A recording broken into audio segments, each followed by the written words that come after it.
Assalamualaikum warahmatullahi wabarakatuh.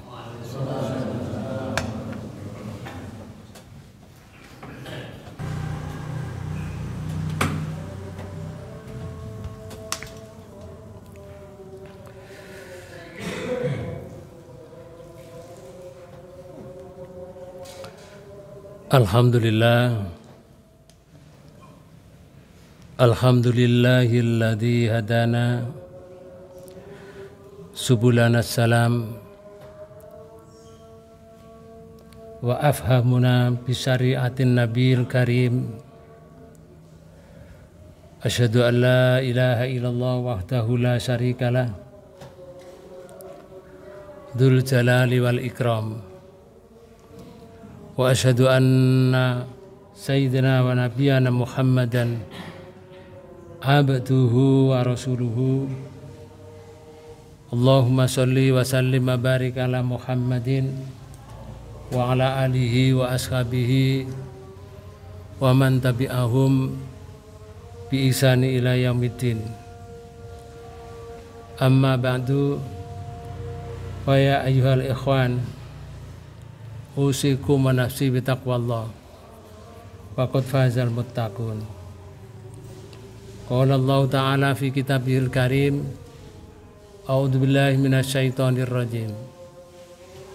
Ya ayyuhalladzina amanu taqullaha haqqa tuqatih wa la tamutunna illa wa antum muslimun. Ma'asyiral muslimin rahimakumullah. Alhamdulillah, kita semuanya ditakdirkan oleh Allah pada hari ini, walaupun keadaannya semacam ini, kita diberi tetap sehat oleh Allah walafiat dan bisa melaksanakan ibadah sholat Jumat sebagaimana biasanya. Mudah-mudahan amal kita semuanya diperhatikan oleh Allah dan diterima di sisinya, yang pada akhirnya kita diberi oleh Allah husnul khotimah. Muslimin, kaum muslimin sedang Jum'ah yang dirahmati Allah.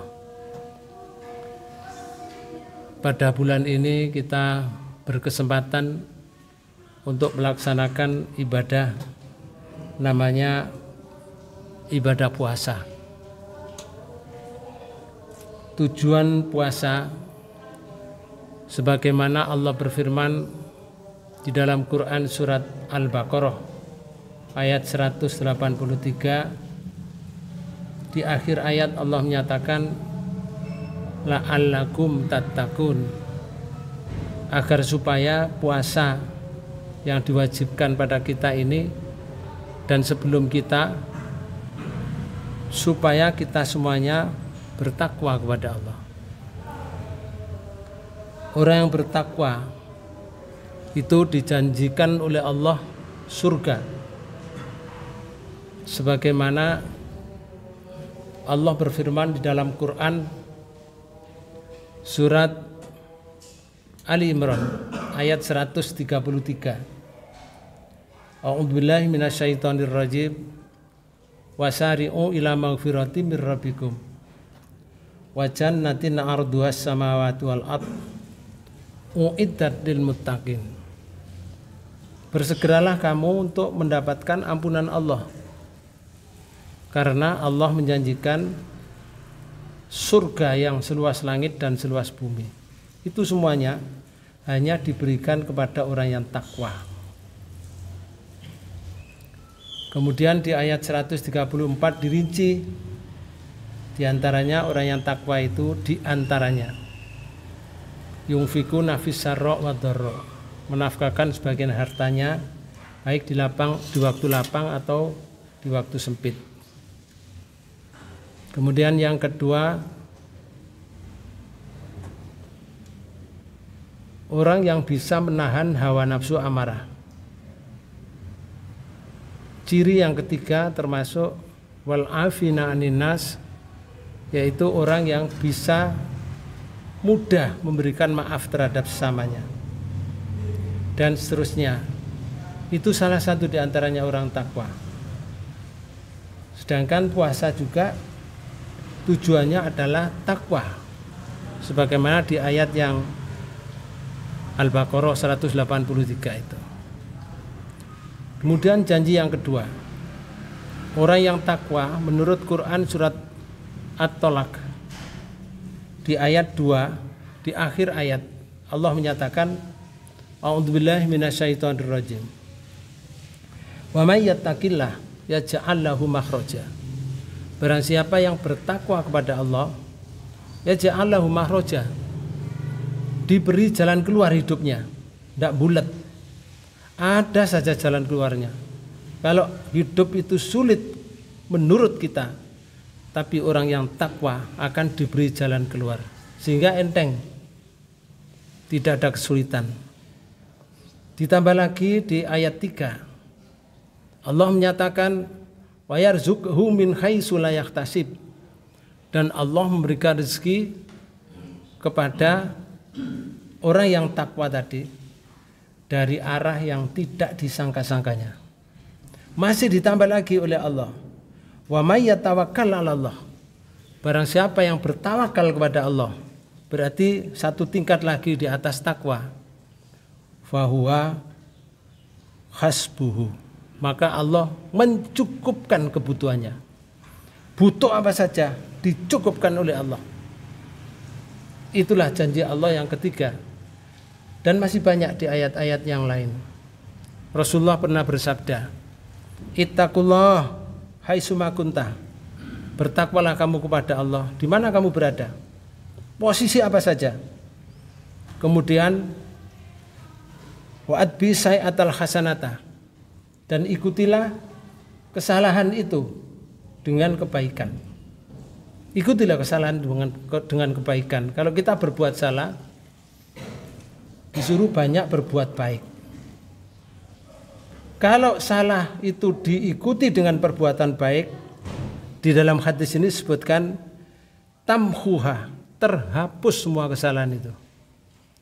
Masih dijanji oleh Allah, Rasulullah, masih ditambah wa kholiqin nas bi khuluqin hasanin, dan bergaulah kamu terhadap sesama manusia dengan pergaulan dengan akhlak yang baik. Hadis ini diriwayatkan oleh Tirmidzi. Puasa Ramadan itu sebagaimana yang di surat 2 ayat 183 itu adalah takwa. Apa sih takwa itu? Takwa secara umum itu bisa diartikan takut. Itu kalau pada binatang. Tapi kalau takut itu kepada Allah atau takwa kepada Allah adalah lebih mendekatkan diri kepada Allah, sehingga dia bisa melaksanakan perintahnya dan bisa meninggalkan semua larangan yang dilarang oleh Allah. Itu namanya takwa. Kalau kita takwa kepada Allah, lebih mendekat kepada Allah. Tapi kalau takut kepada binatang, semakin menjauh. Praktek takwa itu ada di Ramadan. Praktek takwa. Contoh, taruhlah kita pada hari ini tidak makan mulai pagi, minum juga tidak, apalagi berkata kotor, kemudian ngibuli orang atau dusta atau ghibah, itu dicegah. Kita tidak melakukan karena menjaga keutuhan puasa itu. Tidak makan padahal di rumah banyak makanan dan itu halal, dibeli oleh uang halal dengan usaha yang halal. Namun kita tidak mau makan. Andaikan kita makan yang sebanyak-banyaknya kemudian keluar berhadapan dengan orang tidak tahu orang ini puasa atau tidak. Orang yang takwa, walaupun itu makanan halal baginya, tidak akan dimakan sebelum ketentuan Allah berlaku. Apa ketentuan Allah? Jangan makan sampai waktu yang ditentukan, yaitu matahari terbenam. Bahasa kita maghrib. baru makan. Ini barang-barangnya sendiri, makanan halal dibeli sendiri, hasil dari kebunnya sendiri, bukan miliknya orang lain. Yang halal saja dia bisa mencegah sebaik-baiknya, apalagi tidak halal. Dia tidak akan mengambil haknya orang lain. Ini adalah takwa, ini praktek namanya.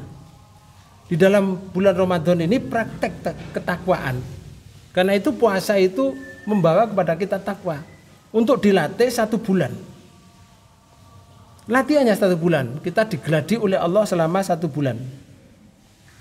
Kemudian pernah terjadi pada suatu ketika pada zaman Rasulullah, ada salah seorang namanya Sa'ad bin Abi Waqqas. Itu menyatakan, ya Rasul, tolong saya didoakan agar supaya doa saya diterima oleh Allah. Lalu Sa'ad dipanggil oleh Rasul, sini Sa'ad. Kemudian Rasulullah dawuh, ya Sa'du atib maka, wahai Sa'ad, perbaikilah makananmu, takun mustajabah dakwati.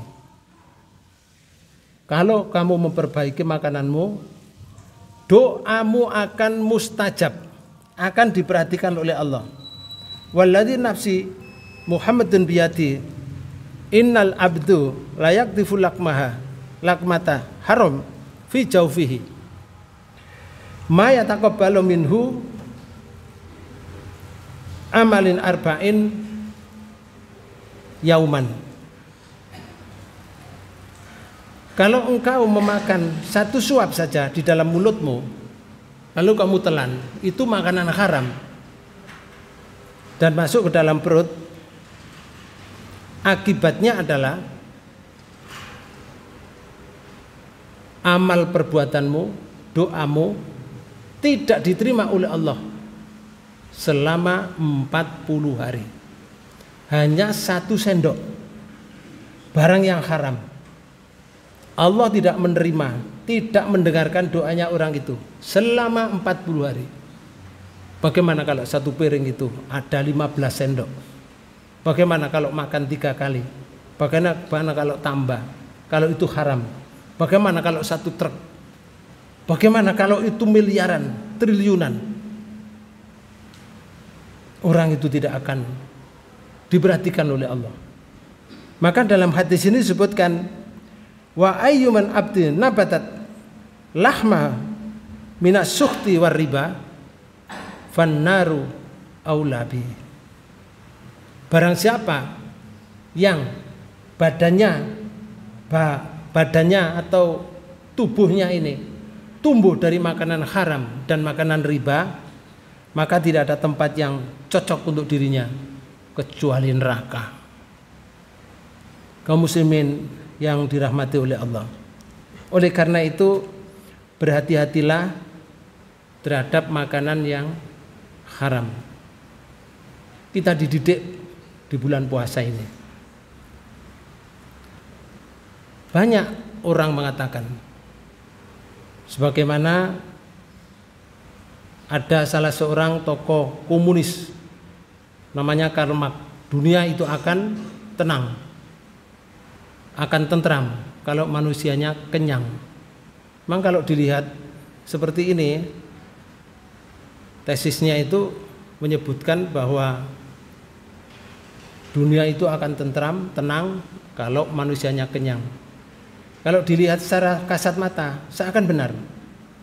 Perebutan kekayaan, perebutan dunia, terjadi penjajahan, perampokan, penggarongan dan seterusnya. Itu kalau diurut-urut memang adalah urusan perut.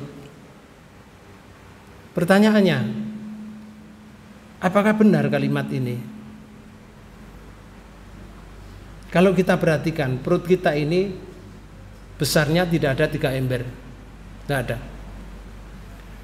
Namun muatan perut justru lebih besar daripada gudang yang paling besar. Apa yang tidak bisa masuk dalam perut? Tidak ada. batu kali bisa masuk, semen bisa masuk, kabel telepon bisa masuk. Apa yang tidak bisa? Besi pun bisa masuk. Tidak ada yang tidak bisa masuk. Kalau dilihat dari sini, lalu menunggu kapan dunia akan tentram? Kapan dunia akan tentram? Tidak akan tentram. Perut tidak pernah kenyang.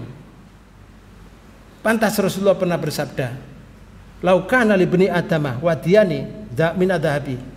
Jikalau anak cucu Adam itu diberi emas 2 lembah, la tamanna anna lahu salisun, maka dia akan membutuhkan lembah yang ketiga.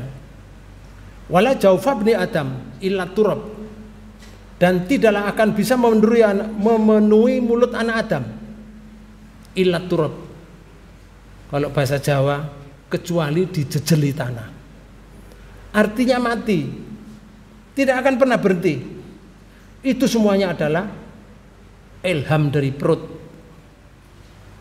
Kaum muslimin sedang Jumat yang dirahmati oleh Allah. Maka kalau kita menunggu perut kenyang, dunia akan tentram, tidak akan pernah kenyang. Karena itu Allah berikan solusi, termasuk puasa semacam ini. Puasa itu bukan pengekangan, bukan tidak boleh makan, tidak. Namun puasa adalah pengendalian, suatu pengendalian. Supaya dikendalikan, hidup ini kalau tidak mengendalikan akan semua dimakan. Kalau kita tidak mau mengendalikan secara sadar, kita akan dikendalikan oleh alam secara paksa. Contohnya, ketika orang itu tidak mau mengendalikan dirinya, maka dia sakit, datang ke dokter.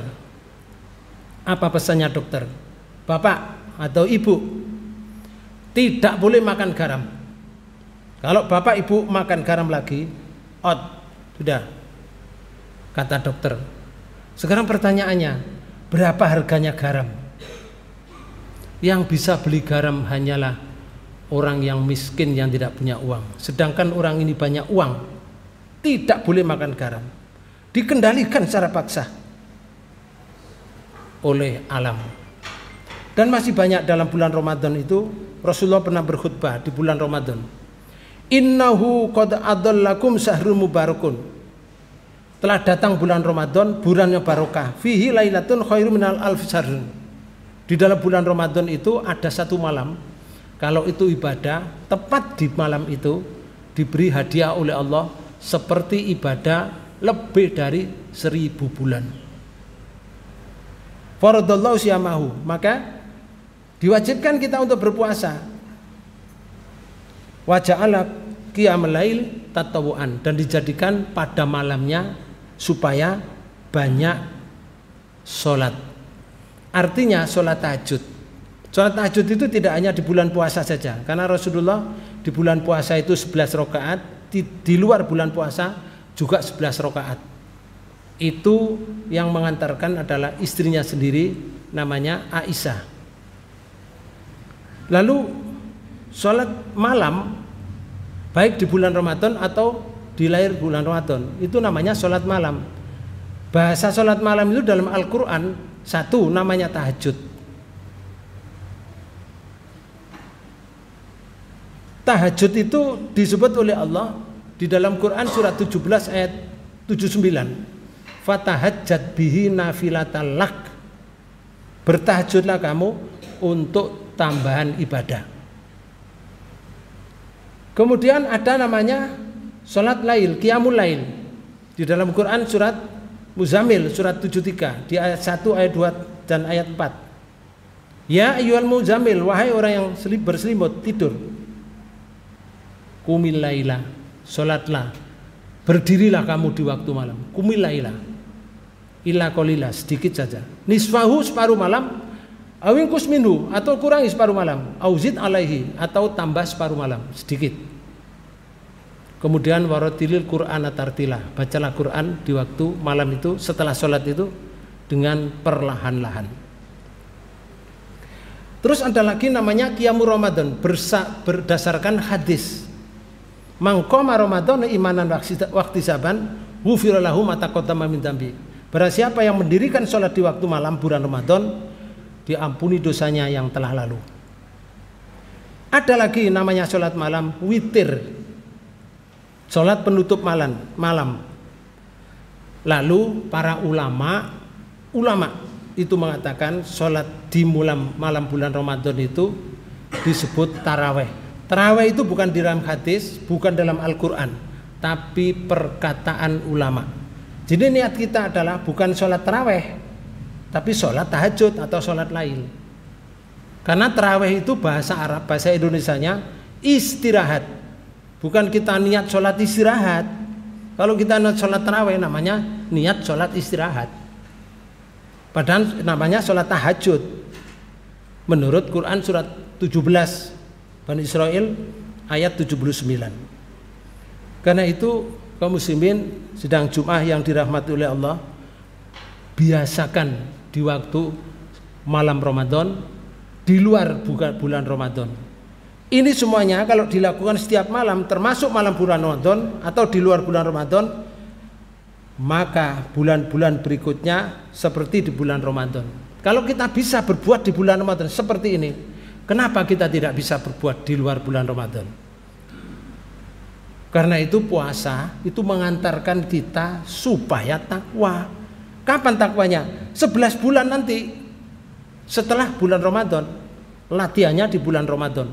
Beginilah kalau kita di bulan Ramadan, ngajinya sungguh-sungguh, sholatnya sungguh-sungguh. Bahkan sholat sungguh-sungguh namanya sholat tahajud atau sholat taraweh, orang-orang mengatakan itu diutamakan.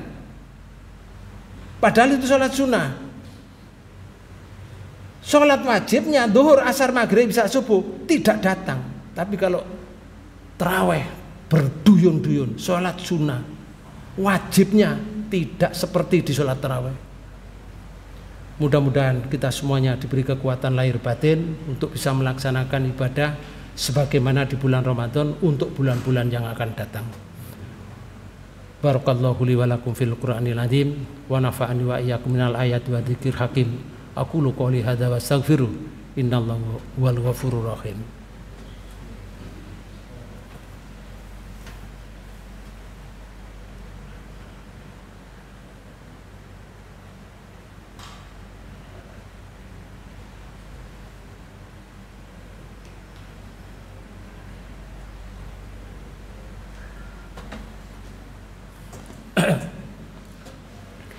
Alhamdulillahirabbil alamin wassalatu wassalamu ala rasulillah nabiyina Muhammadin wa ala alihi wa ashabihi wa mawalah.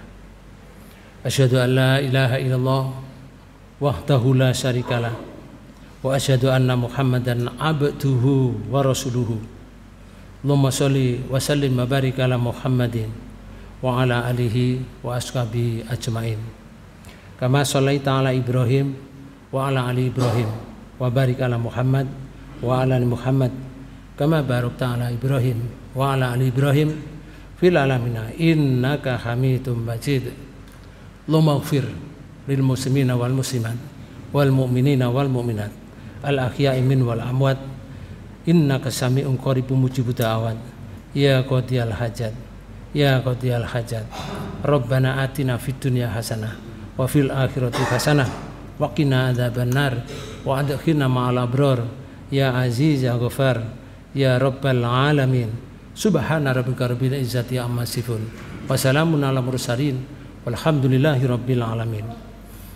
Wala dzikrullahi akbar.